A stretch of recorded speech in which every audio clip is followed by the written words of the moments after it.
The hidden truth. The morning sun pierced through the blinds of a small, nondescript cabin nestled deep in the California hills. Birds chirped softly in the distance, but inside the air was tense, still like the calm before a storm. Luna Nozawa sat on the edge of a worn leather sofa, her knees pulled tightly to her chest. Her long, dark hair fell over her shoulders in soft waves, hiding the fear behind her eyes. A blanket, loosely draped over her legs, could not protect her from the chill in the air, or the weight of what she had become, a fugitive in her own story. She hadn't spoken in hours. Across the room, Dr. Lee Finnegan watched silently from the kitchen. The scent of herbal tea filled the air, but even that couldn't mask the tension. Lee moved with purpose but also with caution, as if every step might awaken a nightmare. You should eat something, Lee said finally, her voice low but steady. Luna didn't answer. She looked toward the small window near the fireplace, where the world outside continued on, oblivious to the scandal that had unfolded behind closed doors. Her voice, when she finally spoke, was barely more than a whisper. They think I'm dead, don't they? Lee paused. She set the tea down on the table. Walk. Yes, that's the only way I could protect you. Luna turned her head slowly, eyes narrowing in disbelief. Protect me by telling everyone I died? You don't understand, Luna, Lee insisted. Deputy Chief Baker was ready to send you back to prison. He didn't even let you finish recovering. He would have locked you away and thrown away the key. I couldn't let that happen. Not again. A heavy silence settled between them. Luna exhaled deeply, her hands trembling. Do you know what it's like to feel like you don't exist anymore? Lee's face softened, her own pain reflected in her eyes. She reached for Luna's hand. Do you think I haven't carried that guilt every day since since Poppy left you to face everything alone? You're my family, Luna. I couldn't save you then, but I can now. For a moment, Luna didn't pull her hand away, but the memory of flashing suns, metal handcuffs, and screaming headlines flashed through her mind.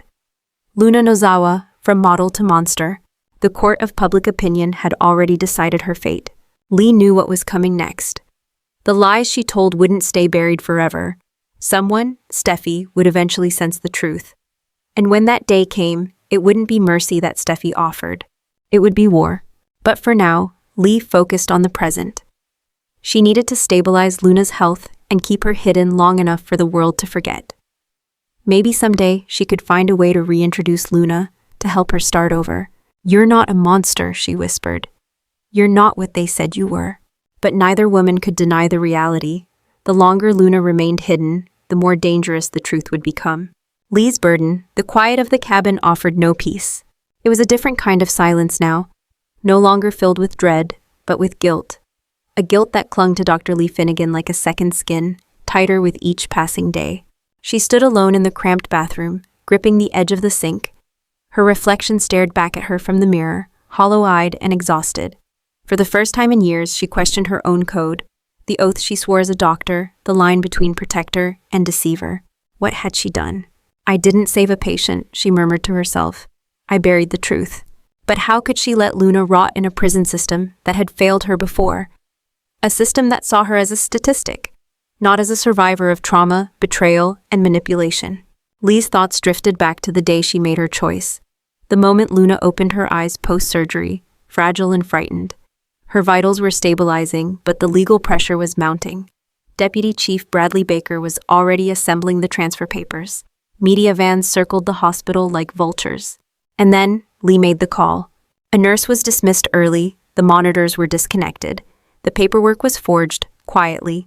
Luna coded in the middle of the night. It was over before anyone could question it. Time of death, 2:47 a.m. She could still hear herself saying it out loud. Now, every second since that moment was a ticking clock, a countdown to the day anyone figured it out. Ridge, Finn, or worst of all, Steffy. Lee paced across the cabin floor, stopping occasionally to peek through the curtains. She had taught herself to scan for headlights, suspicious movements, unmarked cars. She was living like a criminal, and in many ways, she had become one. She hadn't told Finn, her own son. The betrayal cut deeper than she expected. And yet, if she could do it all again, she would. Luna deserves a future, she whispered, as if trying to convince herself. She didn't choose this life. Poppy did. The men who hurt her did. A sudden gust of wind shook the windows, and Lee flinched. Her hand instinctively reached for the drawer beside the couch. Inside it, a prepaid burner phone and a vial of emergency sedative for Luna, just in case. Her instincts, once honed for healing, were now sharpened for survival. Later that night, while Luna slept in the back room, Lee sat by the fireplace, clutching an old photograph. A younger Luna, maybe 5 or 6 years old, smiling at the beach. Beside her stood Poppy, carefree and careless as ever. Lyra remembered that day vividly. How she had warned Poppy not to bring Luna into her unstable world. But she didn't listen. She never listened. And now the cost of that recklessness had fallen on Lee's shoulders. "You were supposed to be better than this, Poppy," Lee muttered. "Now I have to fix what you broke." But fixing it meant lying. Fixing it meant risking everything. As the fire crackled, Lee knew this much. Her burden would only grow heavier, because no secret this big could stay hidden forever. And when the storm came, when Steffy inevitably uncovered the truth, there would be no redemption for her, only consequences. Steffy returns, the Forrester estate was as immaculate as ever, bathed in the warm glow of early afternoon. Fashion sketches were neatly pinned to corkboards, fabric samples strewn across tables. Life at Forrester Creations was moving forward, but one woman was ready to take control again. Steffy Forrester was back. She stood tall in the executive office, hands on her hips, surveying the workspace she hadn't seen in weeks. Her signature heels clicked sharply on the floor as she moved with purpose, poise, and a fire in her eyes that had not dimmed during her maternity leave. "Well," she said, brushing a strand of dark hair from her face, "seems like nothing's changed." Thomas chuckled, leaning against the doorframe. "Except everything has," he replied. "You've missed quite a storm, sis." Steffy turned, arching a brow. There was something in his voice. Hesitation, maybe even warning. "Let me guess, Luna?" Thomas nodded. "It's been chaos. She died, Steffy." The words landed awkwardly. Steffy blinked, the information taking a moment to register. "Died?" Her voice was flat, analytical. "When? How?" Thomas stepped forward, tone serious. "A few weeks ago, post-surgery complications, supposedly. Lee was the attending physician, but the whole thing felt rushed. No memorial, no press release, not even a statement from Finn." Steffy narrowed her eyes, her instincts already kicking in. For someone who lived in a world built on appearances, she had a finely tuned radar for inconsistencies. And this one was blaring. "You're telling me a high-profile figure in the biggest scandal of the year dies? And no one's talking about it?" "Exactly," Thomas agreed. "Even Brooke called it strange. Ridge said to let it go, but something's off." Steffy turned away, her mind racing. As CEO of Forrester Creations, she had faced competitors, betrayal, and boardroom drama. But this was personal. She didn't trust Lee, not completely, not after everything with Poppy, not after what Lee had done to protect Finn from his birth mother years ago. "Find me everything on Luna's death," Steffy said firmly. "Hospital records, press coverage, internal notes. I want it on my desk by tomorrow." Thomas hesitated. "You don't think she's still alive, do you?" Steffy didn't answer immediately. She walked over to the window, staring out at the horizon. "I think when people lie, it's rarely for the right reasons." That evening, back at the Cliff House, Steffy sat at the kitchen counter as Finn prepared dinner. The atmosphere was warm, but something hung between them. She watched him closely, his every movement, every breath. "You've been quiet," Finn said, offering her a glass of wine. "Just catching up," she said lightly, taking a sip. "Thomas told me about Luna." Finn stiffened, just for a second, but Steffy saw it. "Yeah," he said carefully. It's been hard on everyone." She set her glass down. "You never called me, not even a message." "I didn't want to upset you," he replied. "With the baby and everything." But Steffy didn't buy it, not for a second. "Lee was the last person to see her alive," she said slowly. "Funny, isn't it? How she always seems to be at the center of other people's tragedies." Finn sighed, rubbing his forehead. "Don't start, Steffy." "I'm not starting anything," she said coolly, "but I am paying attention." Finn left the kitchen, visibly frustrated, but Steffy stayed where she was, her mind working faster than ever. Something wasn't right. Luna's death didn't feel like closure, it felt like a cover-up. And Steffy Forrester had never let the truth stay buried for long. The discovery, the next morning, Steffy arrived early at Forrester Creations. The halls were quiet, save for the echo of her stilettos on the polished floors. She wasn't here to review runway mock-ups or sit through another board meeting. She was here to uncover a lie. On her desk sat a slim black folder, courtesy of Thomas, marked confidential. Inside, hospital records, a transfer report, and an unsigned death certificate for Luna Nozawa. Steffi's eyes scanned every line with growing suspicion. No coroner's signature, no autopsy, no family contact, no funeral arrangements, she muttered. You're not dead, Luna, you're missing. She flipped to the hospital's shift logs the night of Luna's alleged death. One name stood out like a crack in glass. Nurse Mariah Kensley, clocked out at 2:30 a.m., never returned, 15 minutes before the official time of death. Coincidence? Not a chance. Later that afternoon, Steffi made a quiet visit to the hospital where Luna was last seen.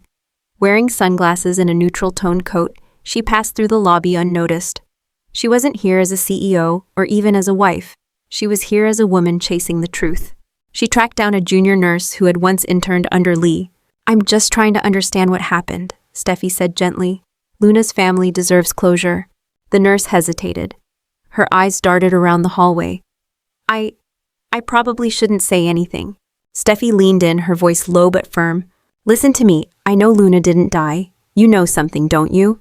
The nurse paused, then nodded barely. Dr. Finnegan asked everyone to leave her alone with Luna that night. We were told to log off our shifts early. She said she'd call security if anyone came back in. The next morning, Luna was gone. Just gone. That was all Steffi needed. By nightfall, she was back at the Cliff House, pacing furiously, while Thomas, now fully invested in the theory, watched her from the kitchen. If Lee moved Luna, there's only one place she would take her, Steffi said, thinking aloud. Somewhere remote, somewhere off the grid. She has that old medical cottage up north, Thomas offered. Dad bought it years ago for her research retreats. No signal, no neighbors. Steffi didn't wait another second. She grabbed her coat, keys, and a flash drive with the hospital files. I'm going up there. Steffi, what if you're wrong? Thomas called after her. She stopped in the doorway, eyes blazing. Then I'll turn around, but if I'm right, I'm going to find Luna and expose every lie Lee's told. Hours later, the car headlights cut through the thick mountain fog as Steffi pulled up to the secluded cabin. The air was cold, still, not a single light in sight, until a faint flicker appeared through the window. She stepped out of the car quietly, her boots crunching the gravel. Her heart pounded with a mix of rage and anticipation. She approached the front door, hand hovering over the handle, then slowly turned it. The door creaked open. Inside, a faint fire glowed in the hearth. A kettle steamed on the stove, and in the shadows of the living room, a figure turned to face her. It was Luna, alive, pale, thinner, but unmistakably alive. Their eyes locked. And behind Luna, stepping out of the hallway with a look of horror on her face, was Lee. Steffi, wait, Lee said. But it was too late. Steffi's voice rang out, sharp as a blade and loud enough to shatter every lie that had been spoken since Luna's disappearance. Luna belongs in prison, not with you. The room fell deathly silent. Luna's lip trembled. Lee looked stunned. But Steffi didn't flinch. She had uncovered the truth, and now there would be consequences. Luna's plea, the silence after Steffi's outburst, hung in the air like thick smoke. Lee's lips moved as if trying to form words, but nothing came. Luna stood frozen, her hands clenched at her sides, eyes wide with disbelief. The woman in front of her, Steffi Forrester, looked more like a judge than a family member, cold, furious, ready to condemn. You think I'm hiding here by choice, Paga? Luna finally said, her voice hoarse. Steffi's gaze didn't waver. I think you're dangerous, and I think Lee just proved she can't be trusted. Luna took a shaky step forward. I didn't ask her to fake my death. I didn't even know she had done it until I woke up here. I thought I had blacked out in the hospital. I didn't know I was being buried in secret. Convenient, Steffi scoffed. You've manipulated everyone before. Why not now? Lee stepped between them. That's enough, Steffi. No, Luna said softly. Let her say what she needs to say. I owe her that. She looked Steffi in the eyes, and for a moment, Steffi saw something unexpected. Pain. Not guilt, not fear, but raw, human pain. Do you want to know what happened the night before I got arrested? Do you want the real story? Or just the version that makes me the villain you need me to be? Steffi didn't answer, but she didn't walk away either. Luna continued. I made mistakes. I said and did things I shouldn't have. But I didn't drug anyone. I didn't set out to hurt RJ or destroy your family. I was a mess, yes, but I wasn't malicious. I was spiraling because no one ever taught me how to survive without being in survival mode. And what, now we're supposed to feel sorry for you? Steffi snapped. You went after my cousin. You humiliated us in front of the press. I was used, Luna said firmly. Poppy knew what she was doing when she raised me to believe I owed her everything. Every man in her life blurred the line between love and control, and I grew up thinking that was normal. Until I started hurting people. Her voice cracked. Lee didn't just save my body, she saved my mind. She's the first person who ever looked at me like I deserved a future. Steffi's armor faltered just slightly. She crossed her arms, the edge in her voice softening, but not disappearing. You think that erases what you did? No, Luna replied, but maybe it explains why I did it. There was silence again, but this time it wasn't hostile. It was heavy, reflective. Lee finally spoke, her voice steady. Steffi, I'm not asking you to forgive her. I'm asking you to see her. Not as a threat, not as a headline, but as someone broken who's finally trying to heal. Steffi looked back at Luna, taking in the girl who once seemed like a social climbing wild card, now just a scared, vulnerable woman trying to hold herself together. It was hard to ignore the truth. Luna wasn't hiding to escape justice. She was hiding because she'd never known peace.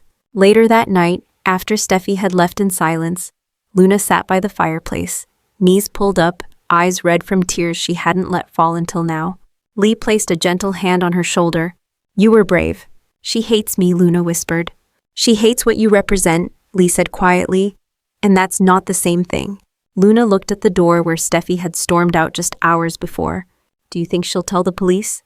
Yes, Lee replied honestly, and if she doesn't, someone else will. But no matter what happens, I'm not abandoning you. And for the first time in a long while, Luna nodded, not in defeat, but in acceptance. Then I'm ready. The fallout, by morning, the secret was no longer a secret. Steffi hadn't told the police, yet. But word had already begun to spread within the inner circle of the Forrester family. She had confided in Ridge first, then Thomas, and by midday, whispers had reached Brooke, Hope, and eventually, Finn. It didn't take long for the storm to hit. Forrester Creations. Executive Office Ridge stood at the center of the room, arms folded, eyes locked on Steffi. His face was tight with disbelief. You're telling me Luna's alive? That Lily, your mother-in-law, faked her death? Steffi nodded. Yes, I saw her, Dad. I walked into the cabin and she was standing there, alive, breathing, and hiding in plain sight.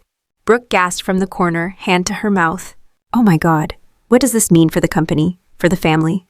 It means we've all been lied to, Steffi snapped. And if Lee's capable of this, what else has she covered up?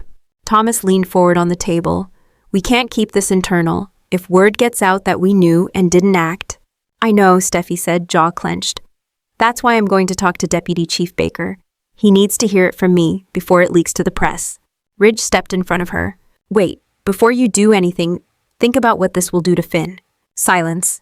The Cliff House. That evening, Finn was already waiting when Steffi walked in.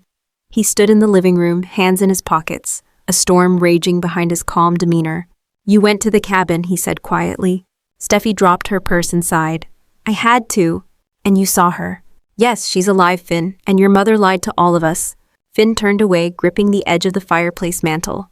She was trying to protect Luna. By committing a felony, Steffi shot back. By lying to you, to me, to everyone? Luna isn't a danger anymore. She's recovering. She's trying to start over. Then she should have done it legally, Steffi interrupted. Not from behind a wall of deception. Finn's voice broke slightly. She's my family, Steffi, just like Lee. What do you want me to do? Send them both to prison?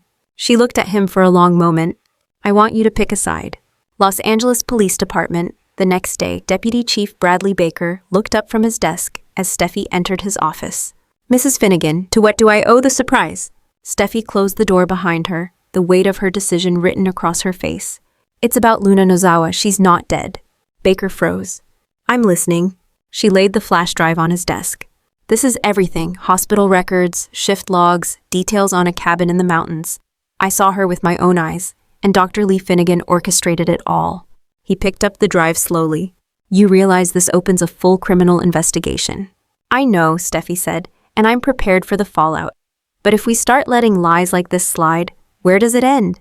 Forrester Mansion, later that night. Meanwhile, Lee sat in the dim glow of the study, staring at her phone. A voicemail from Finn sat unread. Several missed calls from Ridge. She knew it was only a matter of time. Then came the knock. She opened the door to find Ridge standing there, flanked by Brooke. No greetings, no warmth. They know, Ridge said. Lee didn't flinch. I figured they would. Brooke stepped forward. You've dragged our family into another scandal. The press will have a field day with this. I didn't do this for attention, Lee replied. I did it to give Luna a chance. You gave her a life sentence, Brooke shot back. One that will now play out in the court of law and the court of public opinion. Ridge's voice was low. You need to prepare for what's coming, Lee, because it won't be kind. Lee nodded slowly, the burden she had tried so hard to carry now beginning to crush her. As night fell across Los Angeles, the pieces were in motion. The truth had been exposed. The lines drawn, and consequences were finally closing in. But even now, one question echoed through every conversation, every heart, every soul. Is Luna a victim or a villain? And just as importantly, is Lee a savior or a criminal? Thematic analysis and character arcs. Redemption and the weight of the past. At the heart of the story lies a difficult question. Can someone truly redeem themselves when the world has already cast judgment? Luna Nozawa's arc is steeped in this question. Once seen as reckless, entitled, even manipulative, her journey is now one of quiet recovery and painful honesty. Luna isn't seeking forgiveness from the world. She's seeking peace within herself. Her past decisions were shaped by a childhood marked by instability, mistrust, and emotional neglect. Raised by Poppy, a woman who lived in chaos and blurred moral lines, Luna never had the chance to develop a true moral compass. Her downfall wasn't driven by malice. It was driven by confusion, by emotional wounds left to fester. Now in hiding, Luna is forced to confront her reflection. Not the public's version of her, but the real one. This is where redemption begins. Not when others forgive you, but when you stop running from yourself. Protection versus control. Lee's moral dilemma. Dr. Lee Finnegan may see herself as a protector, but she has crossed a dangerous line into vigilante justice. By faking Luna's death, she made a choice that her judgment was more valid than the legal system, the public, and even her own family. Her actions pose a chilling question. When does protection become control? Lee has always been defined by precision, restraint, and discipline. But in this case, her emotional investment clouded her objectivity.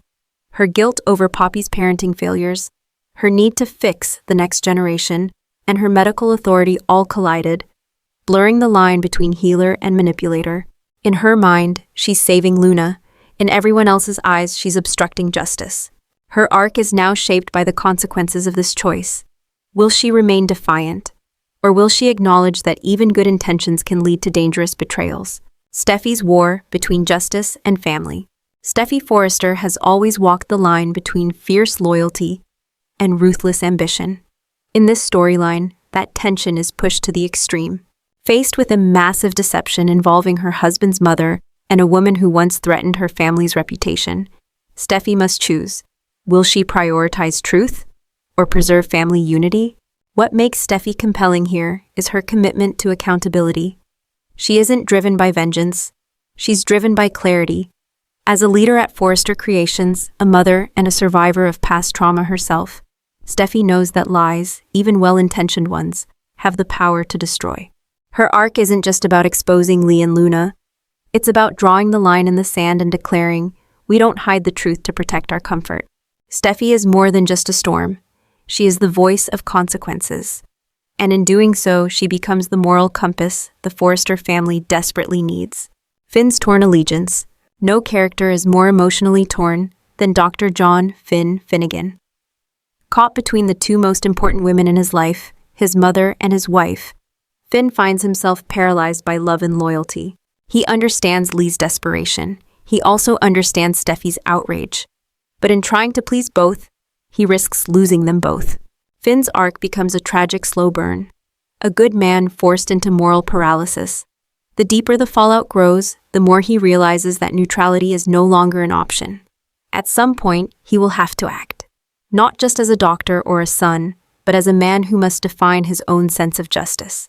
Emotional undercurrents, shame, silence, and second chances. Beneath all the surface drama lies a powerful emotional network of unspoken trauma and the yearning for a second chance. Luna's silence isn't cowardice. It's the product of years spent being unheard. Lee's overreach isn't malice. It's the echo of guilt long buried.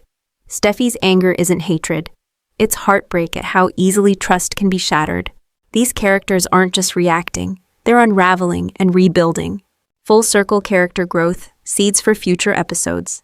As we move toward the final acts of the storyline, the characters are poised for pivotal transformations. Luna may surrender to authorities, not as a fugitive, but as a woman finally claiming her voice. Lee may face medical license suspension or criminal charges, leading to a reevaluation of her role in the family and in medicine. Steffy could become the reluctant mediator between law and loyalty, taking on a new form of leadership. Finn may be forced to make a public statement, choosing where his true allegiance lies. Each character is being pulled in two directions: truth versus legacy, law versus love, justice versus redemption. And as the dust settles, no one will walk away unchanged.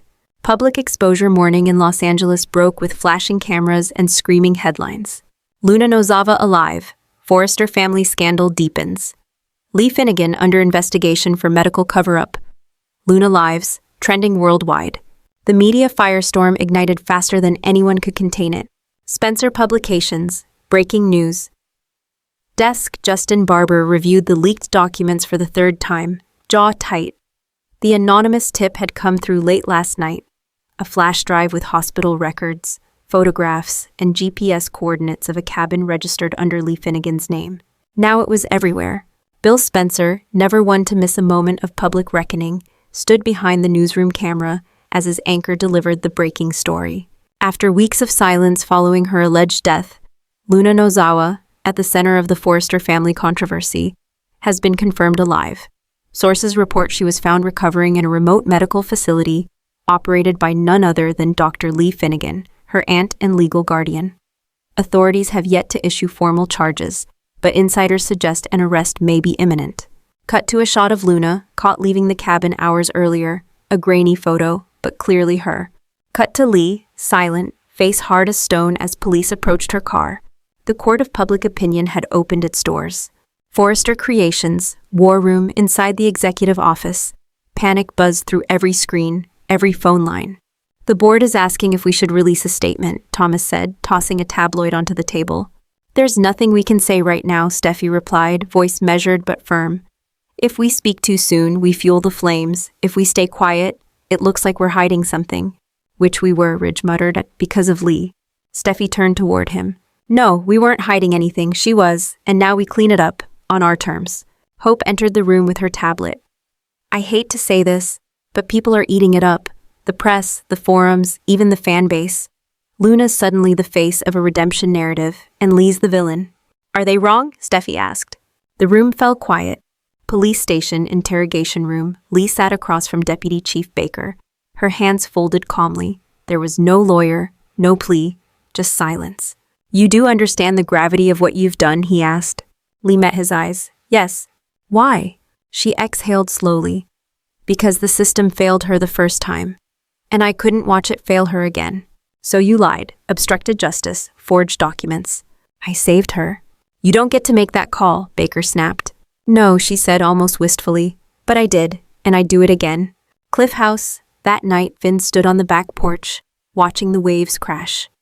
Luna sat beside him, wrapped in a blanket, her face pale from stress, from shame, from the noise of the world now echoing around her. They're calling me a coward, she whispered, or a manipulator, or worse. They don't know you, Finn said. And what if they're right? He turned to face her. Do you believe you're the same person you were before this? Luna shook her head slowly. Then let the world say what it wants. You survived.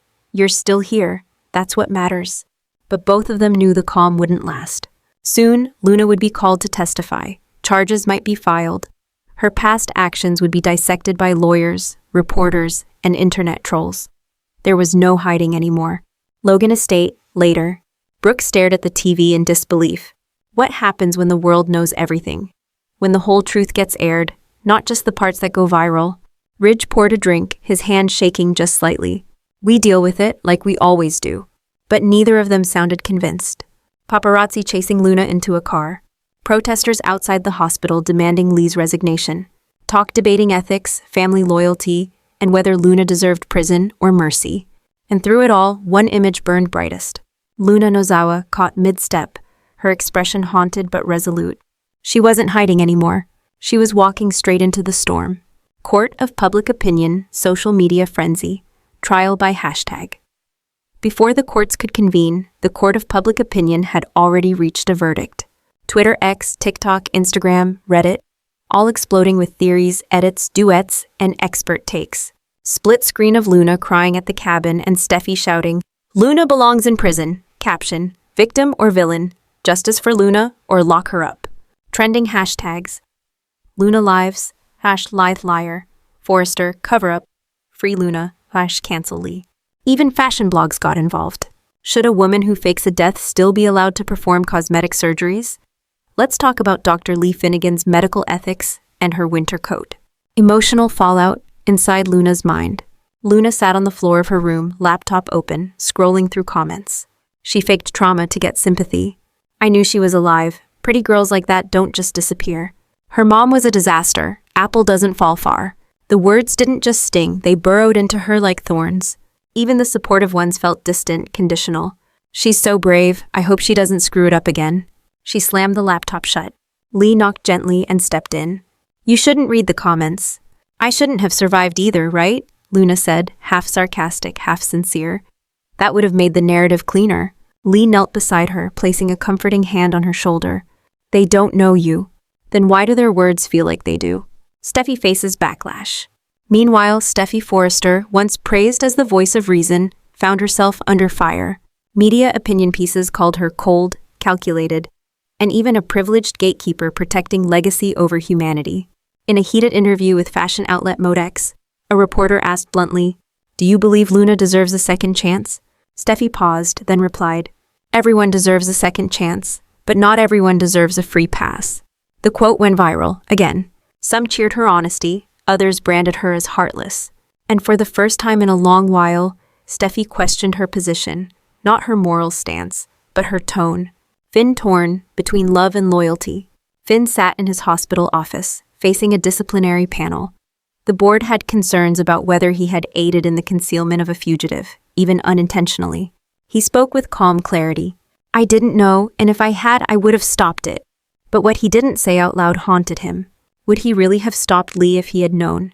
He loved his mother, he cared for Luna, he respected Steffy, but no matter where he turned, someone saw him as the enemy. And now, even his job was under scrutiny. Ridge and Brooke go public.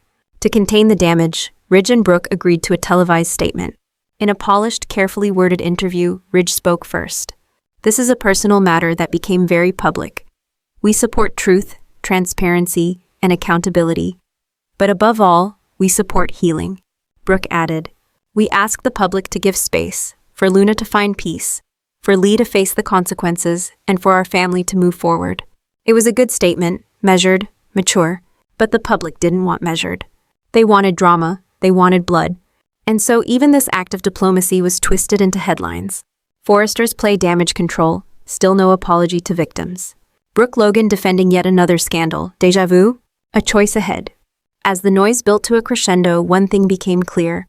The public wasn't interested in nuance. They wanted absolutes. They wanted a villain. They wanted a victim. They wanted someone to fall and someone to rise. But the truth was more complicated. And Luna, sitting alone on her balcony at dusk, whispered that truth into the wind. "Maybe I can't control what they think of me, but I can control what I do next." The choice Luna's cabin, dawn of decision, the first light filtered through the window, casting long shadows across the quiet room. Luna sat at the edge of the bed, her hands trembling slightly as she held a letter addressed to the police. A letter that would officially end her fugitive status. Her mind raced. Turn myself in or disappear forever? She thought of Steffy's fierce words echoing in her ears. Luna belongs in prison, not with you. But also of Finn's calm reassurance. You survived. That's what matters. And Lee's unwavering protection. Was it love or control? Could she trust her? Luna folded the letter carefully and stared out at the horizon. Forrester Estate, Steffy's breaking point. Steffy stood by the grand window, arms crossed tightly.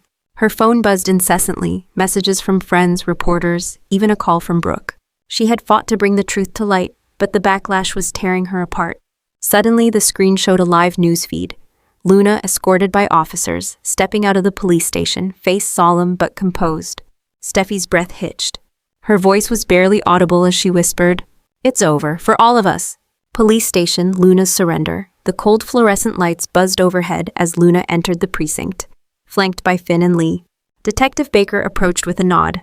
"Thank you for coming in voluntarily, it speaks volumes." Luna nodded, swallowing hard. "I'm ready to face whatever comes next." Finn glanced at Lee, whose eyes were glossy but resolute.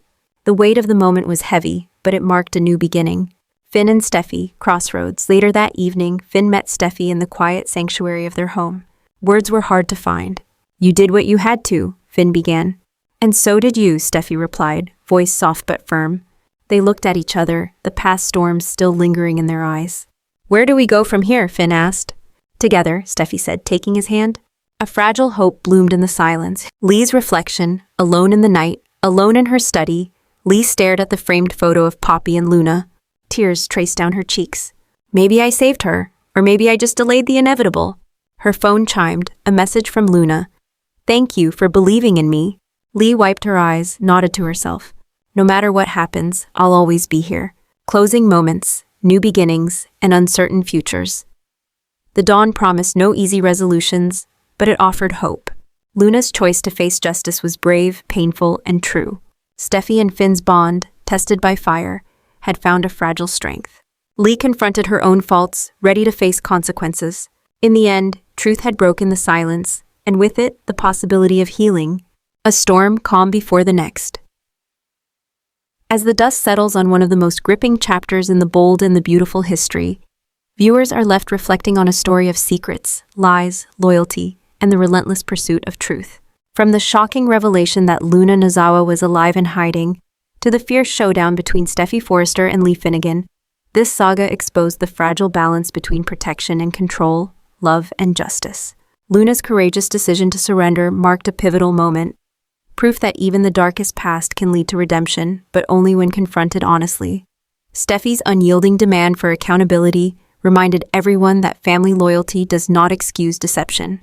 Meanwhile, Lee's complicated motivations revealed the often blurred lines between caring and controlling. Finn, caught between these forces, embodies the personal toll such conflicts take on those who love fiercely yet must navigate impossible choices. As the story moves forward, The Bold and the Beautiful promises even more intense drama, legal battles that challenge loyalties, public opinion swings that threaten reputations, and personal relationships pushed to the brink. Will Luna find forgiveness and rebuild her life? Can Steffy and Finn heal and strengthen their bond? How will Lee face the consequences of her actions, and what new secrets lie waiting to surface? One thing is certain. In the world of the bold and the beautiful, the battle for truth and love is never truly over. Thank you for joining this detailed preview of The Bold and the Beautiful. Stay tuned for all the twists, turns, and passionate moments to come. Hello and goodbye.